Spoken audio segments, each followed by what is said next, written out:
Welcome back to the Deep Dive. Today we're getting into a case that's, well, it's incredibly dark and psychologically really tangled. Yeah. We're talking about the 1989 killings of Jose and Kitty Menendez by their sons Lyle and Erik. And for years, decades really, this whole thing has been stuck between two narratives that they can't coexist. You've got the prosecution's view, cold-blooded murder, planned out, all driven by greed for the family fortune. Right, pure financial motive. Privileged kids wanting their inheritance sooner rather than later. But then the defense flips it completely. They painted this picture of horrific, lifelong abuse, physical, emotional, sexual, culminating in essentially a desperate act of self-defense. Victims pushed too far. Two totally irreconcilable stories. Exactly. So our mission today isn't really to relitigate the crime itself. Instead, we want to zero in on the relationship between Lyle and Erik, not just as brothers, but looking at their bond as what the experts call a closed, highly charged trauma dyad. Now, that phrase, trauma dyad, systemic pathology, Yeah. it sounds pretty clinical. Can you unpack that a bit? What does it actually mean for how these two function together in that house? Yeah, it's crucial. What it means is the relationship itself was forced into a role it shouldn't have had to play. It wasn't a healthy connection, you know? It became this kind of necessary, unified dysfunction. Necessary because? Because the family system, the whole environment created by Jose and Kitty, was so incredibly hostile, so pressurized. The boys' individual ways of coping just couldn't hold up alone. It wasn't like they just chose to lean on each other. They were psychologically sort of squeezed together. Into extreme codependency. Precisely. Their separate attempts to deal with the fear, the isolation, the abuse, they had to fuse, become one mechanism. Like a survival mechanism that welds itself shut under pressure. That's a good way to put it. And once it fused, that single shared mechanism, it drove everything. The crime itself, that coordinated lethal response, then the immediate cover-up, which was also totally unified. And, you know, arguably, this pathological bond is what's kept them going, in a way, through decades in prison. It's the bedrock of their shared reality, however twisted. Okay, so if the environment created this pathology, we need to understand that environment. So sources really describe this. Architecture of isolation in the Beverly Hills home. Chronic abuse. Deep psychological isolation. It sounds grim. It does. Let's talk about the parents' roles.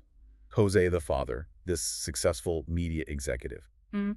He's portrayed as the source of immense pressure, impossibly high standards, severe punishments. The demanding patriarch figure. Right. And then Kitty, the mother, often described as emotionally unstable, dealing with her own serious issues, which meant she couldn't really shield the boys, couldn't be that buffer. So no safe harbor with either parent. Seems like it. The combination created this high-pressure, toxic dynamic. It wasn't just, one type of abuse, but this constant psychological dismantling. Making them feel fundamentally unsafe and alone. Which brings us to the defense's core argument. Everything stemmed from this lifelong comprehensive abuse, mostly from Jose. But you mentioned something critical earlier, the differential impact of that trauma.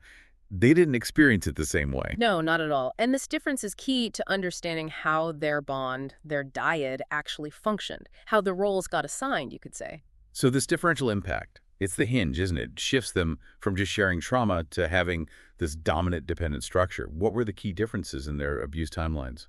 They're really stark, and they tell us a lot. If you look at Lyle's testimony, he claimed the sexual abuse he suffered, which allegedly included fondling and later rape by Jose, started around age 6, but stopped when he was about 8. Okay, so devastating, obviously, but contained to early childhood in its acute form. Right. Still incredibly damaging, creating lasting trauma. But the active sexual violation, according to his account, ended early on. Now, compare that to Erik. What was his experience? Erik testified that the sexual abuse he suffered from Jose never stopped. It was ongoing. He was still being abused right up until the time of the killings, when he was 18. 18. So active, ongoing, immediate trauma. Exactly. That's a fundamentally different psychological state. Erik was living in continuous, acute victimization right up to the moment everything exploded. That difference is staggering. Lyle, maybe having had a decade to push it down, compartmentalize it, build some kind of psychological wall, he had, relatively speaking, a stronger footing. Yeah. Still traumatized, but not in the immediate fire like Erik. Yes, and Erik was, by his account, paralyzed by it. The sources say Erik finally told Lyle about this ongoing abuse just days before the murders happened. Why then? What does the timing of that confession signal? It signals the breaking point. Erik apparently held it in for so long because Jose had threatened him directly. threatened to kill him if he told anyone, and specifically threatened Lyle too. Especially Lyle was the, quote, used in testimony. So Jose knew the bond was the weak point in his control. It seems so. He targeted that bond to enforce Erik's silence, threatening the one person Erik felt he could potentially trust. So when Erik finally does confess, revealing this immediate, ongoing, potentially lethal threat, what does that do to Lyle? It instantly catapults Lyle into the protector role. He's not just a fellow victim anymore. The dynamic shifts. He becomes the perceived dominant agent within their dyad. It wasn't just about being the older brother then. It was functional. Erik's acute state required someone to take charge. Absolutely. Lyle had that relative psychological distance, that ability to function, to plan maybe outside of that immediate terror Erik was drowning in. He stepped up, or was pushed up, into the role of the guide. And Erik, overwhelmed, became acutely dependent on Lyle to show the way out. Yes. Lyle defined the path forward, which reinforced this power imbalance, an imbalance that was almost necessary for the dyad to translate that shared fear into actual catastrophic action. The pathology of the situation demanded one of them lead the way in executing what they perceived as necessary self-preservation. Which brings us back to the bond itself. Not a choice, you're saying, but this pathological survival mechanism. Mandatory, because the family system offered no other way out. It was pathological precisely because there was no external support. The family was so closed off, so lacking in empathy or healthy ways to cope. The boys were essentially starving emotionally. Dr. Jerome Oziel, the psychologist they saw after the murders, his notes are quite revealing here. What did Oziel observe? He noted very starkly that within the family there was, and I quote, no communication, there was no closeness, there was no bonding. Wow, just nothing there. Emotionally barren. But then he immediately followed up with a crucial contrast. He said the only people in that whole setup who actually had a bond were, quote, the two of you, Lyle and Erik. So the parental pressure didn't just isolate them individually, it forced them together, sealed them off. Exactly. It created this high-pressure, closed feedback loop between them. The shared trauma amplified their mutual dependence to an extreme degree. They ended up in this kind of hermetically sealed reality defined by isolation and constant danger. And that shared reality, that closed loop, eventually led to the idea that the only way to break out was together through violence. It seems that way. The joint action, the crime itself, shows how deep that shared vulnerability went. They reached a point where the only tool they had developed together for dealing with the perceived threat was this unified, catastrophic response. In their minds, the threat from Jose could only be neutralized through this devastating shared act. Okay, but the prosecution saw that shared reality very differently. Not as trauma, but as a shared criminal plot for money. How do we analyze this intense, isolated dependence leading to violence from a clinical perspective, staying with the trauma model? Well, this is where a concept like folie à deux, or shared psychotic disorder, becomes a useful lens. It might not have been a formal diagnosis in court, but the psychological dynamics described, they align quite strongly. Folie à deux, shared madness, essentially. Sort of. It typically involves two people, very close, often isolated socially or geographically, who come to share the same delusional belief. Usually one person, the more dominant one, induces the belief in the other. So you take the intense isolation Oziel described, add Erik's confession of immediate ongoing threat. Right, and it suggests they could have been operating under a kind of shared traumatic delusion. The delusion being that lethal violence was literally the only way out, the only path to psychological and physical survival. Because other options, like reporting it or running away, felt impossible within their closed system. Exactly. The system felt inescapable and the threat absolute. Within that delusion, Lyle, as the one with more capacity to act, he functioned as the inducer. He structured the solution. Yes, he defined the reality, the necessary action. And Erik, paralyzed by the ongoing abuse, became the dependent recipient. He needed Lyle to define the way forward and provide the agency to actually carry it out. This codependent structure was vital for turning fear into action. And that intense codependency, that shared reality, it didn't just vanish after the crime, did it? It actually shifted. It absolutely shifted. It became the engine for their criminal agency.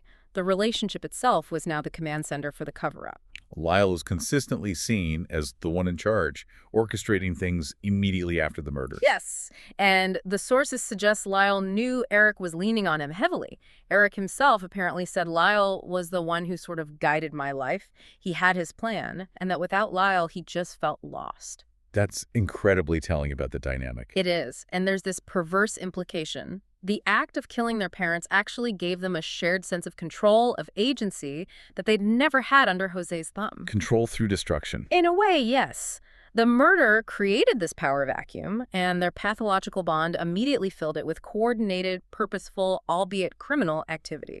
It's why some of the immediate actions afterwards, like the spending, might look less like cold, rational planning and more like this almost frantic, impulsive expression of newfound but deeply unhealthy freedom. But the prosecution, of course, seized on those post-crime actions. The coordination, the concealment. They argued this proved premeditation, not fear. That was the core of their case, really. Let's look at the specifics of that concealment, because these joint actions seem to almost reforge the bond on a new, terrible foundation. They bought the shotguns together. Right, using fake IDs, false addresses. They lied about not having driver's licenses to avoid connecting themselves to the weapons. That takes coordination, absolute trust in each other, in the dyad. And the alibi they concocted. That they stayed away from home that night because they were afraid. Which was later contradicted by testimony from a pool repairman who saw them. But the effort involved in creating that unified story, it's significant. Psychologically, these actions weren't just about hiding the crime. They were about affirming the bond. The shared secret, the shared guilt, became the new glue holding them together. Loyalty shifts from surviving the parents to surviving the consequences of killing them. And Lyle, as the guide or inducer, he didn't stop at just keeping their internal story straight. He tried to pull others into it. Yeah, the attempts to suborn perjury are really interesting. Trying to get his girlfriend at the time, Jamie Pisarcik, and another witness to lie, to say the brothers needed a handgun for protection from their parents. Manufacturing evidence for the self-defense narrative. It shows Lyle trying to manage the external perception of their shared reality, trying to almost absorb these other people into their closed system to make it legally defensible. It highlighted how critical maintaining that shared narrative was, even if it meant corrupting others. He's trying to protect the pathology they've built. Which all leads us to the courtroom and this fundamental clash. Was it greed or was it fear? That was a question for the jury. The prosecution hammered on greed. The spending was their Exhibit A Rolexes, cars, restaurants, investments. It looked like killers enjoying the spoils. Textbook, they argued. While the defense kept coming back to chronic, desperate fear boiling over, asking the jury to see the trauma, the dyad, the pathological response. And it was clearly a tough sell, or at least a complex one. The first trial, back in '93, famously had separate juries for Lyle and Erik, and both deadlocked. They just couldn't reach a unanimous decision on intent. Couldn't agree if it was unified greed or unified desperation. Exactly. It wasn't until the retrial in 1995, with a single jury hearing everything, that they got the first-degree murder convictions. That jury ultimately bought the prosecution's case, focusing on the planning, the coordination, the spending. But you mentioned a legal paradox earlier that complicates that simple greed motive, the California Slayer rule. Ah, yes. This is often overlooked, but it's legally quite significant. What does the Slayer rule do? It's straightforward. If you're convicted of murdering someone, you cannot legally profit from their death. You can't inherit from the person you killed. So the moment Lyle and Erik were convicted, poof, they were legally barred from inheriting the multi-million-dollar estate. Wait a minute. So if the motive was supposedly getting the money? Right.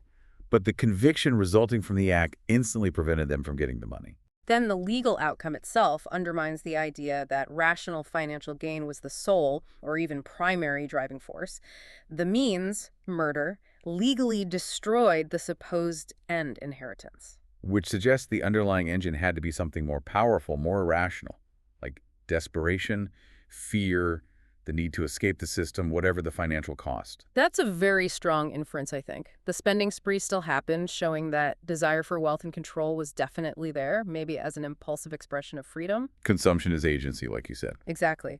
But the Slayer rule suggests the fundamental driver for the act itself was likely rooted in the pathology, the trauma, the perceived need to escape, rather than a cool, calculated plan for enrichment that they legally couldn't fulfill upon conviction. It makes a greed argument look a bit simplistic in hindsight, legally speaking. It certainly adds a layer of complexity that supports the trauma analysis. And speaking of shifts, the legal system's perspective seems to be evolving too. We're seeing more recognition of sustained trauma, AC's adverse childhood experiences. We are. The whole discourse around the Menendez case is changing. Look at the current review by the LA District Attorney's Office into potential new evidence. Like that letter Erik wrote back in 1988. Yes, apparently referencing ongoing abuse well before the murders. And also allegations against Jose Menendez from outside the family, like from Roy Rossolo of Menudo fame. Does this external corroboration matter now? Psychologically and potentially legally, yes. It adds weight to the defense's original claims about the systemic nature of the abuse. It suggests the home environment really was dangerous, not just something the boys invented after the fact. And the biggest tangible shift was the recent sentence reduction, right? May 2025. Huge. Their sentences were changed from life without parole to 50 years to life. Because they were under 26 at the time of the crime, they're now potentially eligible for parole. And that decision explicitly ties into this growing understanding of ACEs. It reflects that broader judicial movement, yes. Acknowledging that severe childhood trauma can significantly impact development and culpability. The legal system is essentially starting to validate some of the core arguments about their environment and relationship that were presented decades ago but perhaps weren't fully grasped then. It feels like the law is slowly catching up to the psychology here. The difficulty the first juries had. Maybe it reflected trying to fit a rational motive onto something inherently pathological. That's certainly one interpretation. Trying to understand a trauma-induced implosion through the lens of calculated gain is always going to be difficult. Okay, so let's try to synthesize this. As we wrap up this deep dive, what's the core takeaway about the Menendez bond? Well, I think the main point is that their bond wasn't just brotherly love gone wrong. It became this highly functional, in a terrible way, but deeply pathological system, designed purely for survival inside that pressure cooker of trauma and isolation. A system defined by that differential trauma, Lyle becoming the guide, Erik the dependent partner. Exactly. And their extreme isolation fueled this lethal shared vulnerability, leading them to believe, perhaps delusionally, that the only way out was together through violence. And the wider lesson here. I think it's a stark reminder that human connection is fundamental. We need it. But when that connection gets completely cut off from healthy outlets, when it's pressurized by constant abuse, it can warp. It twists into a closed loop where pathology, codependency, even violence become the only ways to communicate, the only ways to act. A truly disturbing look at how survival needs can get distorted. Okay, here's the final thought we want to leave you with today. Consider this. If the murder was purely about escaping the parents, achieving freedom, why did the cover-up, the lies, the managing of their shared criminal story become so central afterwards? Why did that become the new foundation of their bond? Did the act of shared violence itself fundamentally reshape and even strengthen the trauma dyad, locking them into that pathology as a permanent identity? Something to think about.